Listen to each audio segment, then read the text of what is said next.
慮同抑鬱係常見嘅心理健康問題。有團體話，經濟變化等因素為市民帶嚟壓力，容易出現情緒問題。建議政府投放更多資源開展社區活動，強化市民對心理健康嘅重視。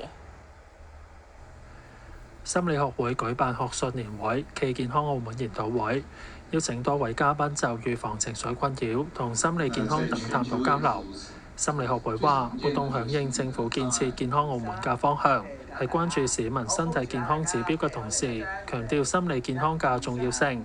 建議政府加大資源投入，完善服務體系。講健康澳門嘅呢個藍圖裏邊係點樣喺心理健康嘅呢個範疇，我哋可能做得更加多咧投放更多嘅資源啦即係可能而家見到政府已經係着重咗喺呢個心理健康嘅熱線，咁亦都可能希望政府可以加大更多嘅資源啦，去培養更多呢啲心理專業嘅人才啦，去為市民提供一個更優質嘅服務。學會又建議政府將心理健康課程納入非高等教育嘅課綱，俾學生學習心理健康知識，建立正確嘅心理認知。